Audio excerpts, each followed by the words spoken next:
डरावनी कहानियां और घटनाएं सुनाने वाले चैनल स्कैरी टेल्स को सब्सक्राइब करें और आने वाले दिनों में ऐसी ही सच्ची घटनाएं सुनने के लिए बेल आइकन दबाना न भूलें। त्योहार के समय का आनंद और मजा कुछ अलग ही होता है। चारों ओर खुशी और मस्ती का माहौल होता है, लेकिन जब ऐसे समय में कोई डरावनी घटना घट जाती है तो उस आनंद का मजा एक पल में गायब हो जाता है। जैसे कि आप खाली टोकरा लेकर चल रहे हो और आपको अचानक लगने लगे कि वो टोकरी भारी हो गई है। आइए सुनते हैं स्कैरी टेल्स का पहला एपिसोड, जिसमें आप सुनेंगे कुछ सच्ची घटनाएं। मेरा नाम सूरज है और मैं उत्तराखंड का रहने वाला हूं।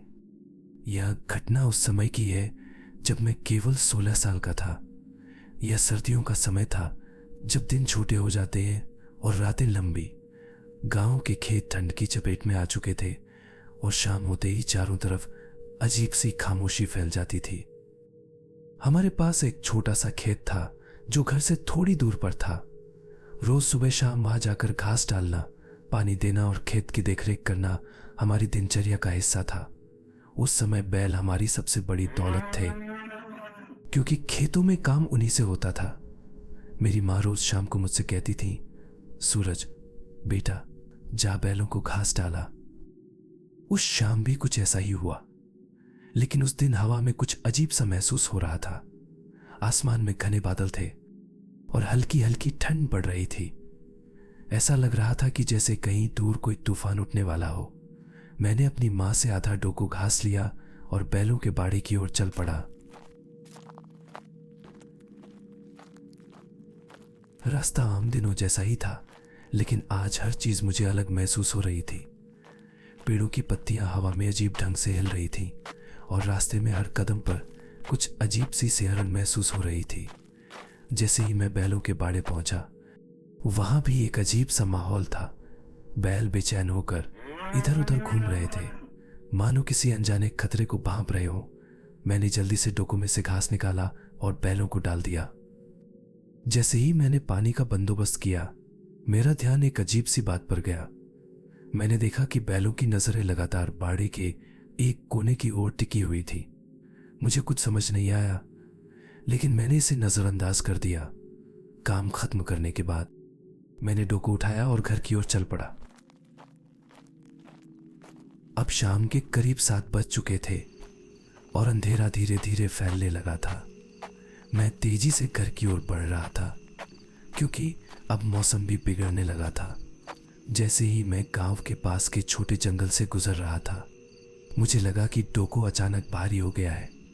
मैंने इसे हल्के में लिया, यह सोचकर कि शायद घास का कोई टुकड़ा डोको में रह गया होगा।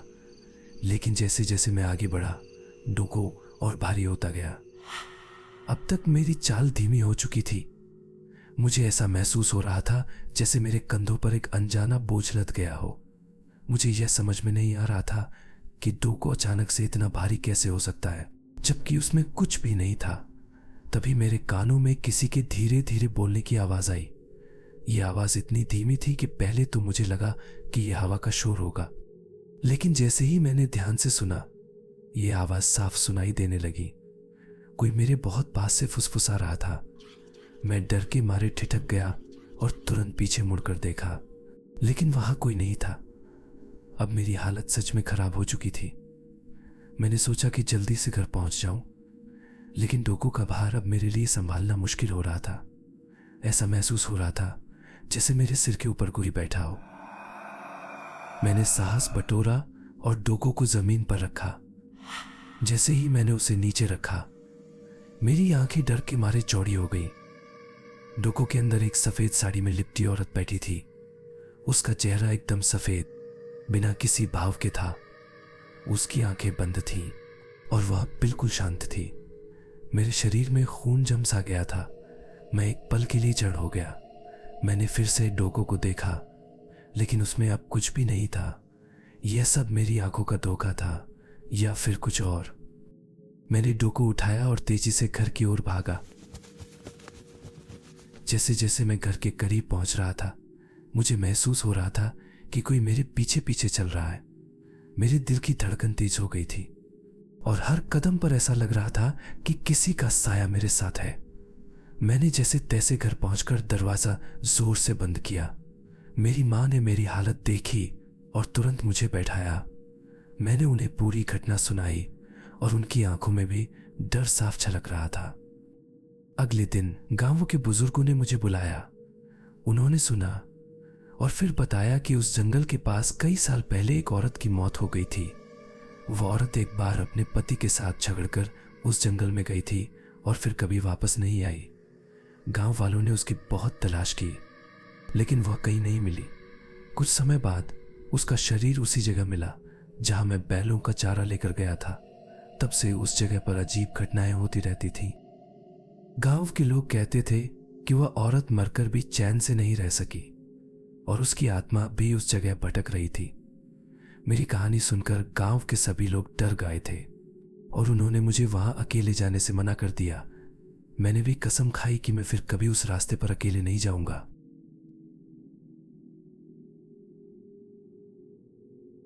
मेरा नाम नेहा है और यह घटना लगभग 12 साल पहले दशहरे की रात की है। यह घटना अब भी मेरे दिल और दिमाग में ताज़ा है, मानो कल की ही बात हो। दशहरे के दिन हमारा पूरा परिवार एकत्र होता था और हम सब उत्साह से एक दूसरे से मिलते थे। लेकिन उस साल जो मेरे साथ हुआ उसने मेरी जिंदगी को बदल कर रख दिया। हमारा घर एक छोटे से गांव में था और आसपास के इलाकों में विशाल पेड़ पौधे थे। दशहरे की उस रात मैं अपने चाचा और चाची के घर जा रही थी, जो हमारे घर से थोड़ी दूरी पर स्थित था। रास्ते में एक बहुत पुराना और बड़ा पीपल का पेड़ था, जिसके बारे में गांव के लोग कई कहानियां सुनाते थे। कुछ लोगों का मानना था कि उस पेड़ पर आत्माओं का वास था, लेकिन मैंने कभी इन बातों पर ज्यादा ध्यान नहीं दिया था। वह रात बेहद ठंडी और अंधेरी थी।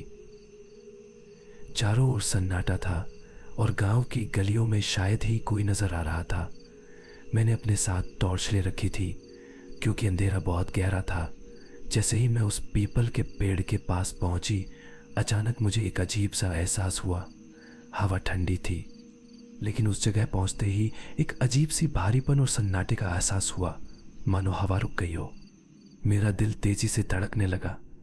मैं हिम्मत करके आगे बढ़ी, लेकिन जैसे ही मैंने टॉर्च की रोशनी पेड़ पर डाली, कुछ ऐसा दिखा जिसने मेरी सांसें रोक दी। पेड़ के पास एक आकृति खड़ी थी, एक धुंधली काली छाया जो इंसानी शक्ल में थी।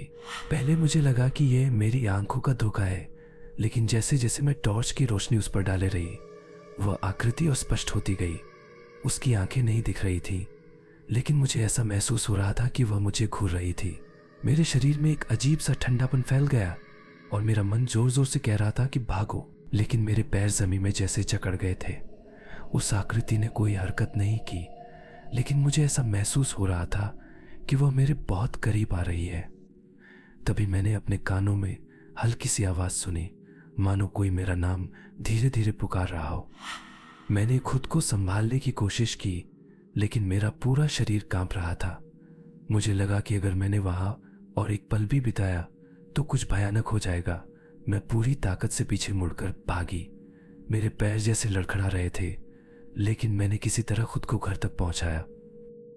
चाचा चाची के घर पहुंचने के बाद भी मेरा दिल जोर जोर से धड़क रहा था। मैंने किसी से कुछ नहीं कहा, क्योंकि मुझे लगा कि शायद वे इसे मेरी मनगढ़ंत कहानी मानेंगे। पूरी रात मैं उस घटना के बारे में सोचती रही। मेरे दिमाग में वही आकृति बार बार उभर रही थी। मुझे लगा कि शायद यह मेरी कल्पना का हिस्सा था, लेकिन मन में डर बना रहा। अगले दिन मैंने चाचा को सारी बात बताई। उन्होंने मेरी बात को गंभीरता से लिया और गांव के एक तांत्रिक को बुलाया। तांत्रिक ने बताया कि उस पेड़ पर एक आत्मा का वास था, जो किसी पुराने पाप के कारण वहां फंसी हुई थी। उसने यह भी कहा कि उस आत्मा को शांति नहीं मिल रही थी और वो लोगों को अपने पास बुलाने की कोशिश करती थी। तांत्रिक ने वहां पूजा की और कुछ विशेष मंत्रों का उच्चारण किया। उसने कहा कि वह आत्मा अब कमजोर हो गई है, लेकिन फिर भी हमें सतर्क रहना होगा। उस घटना के बाद मैंने उस रास्ते से कभी अकेले गुजरने की हिम्मत नहीं की।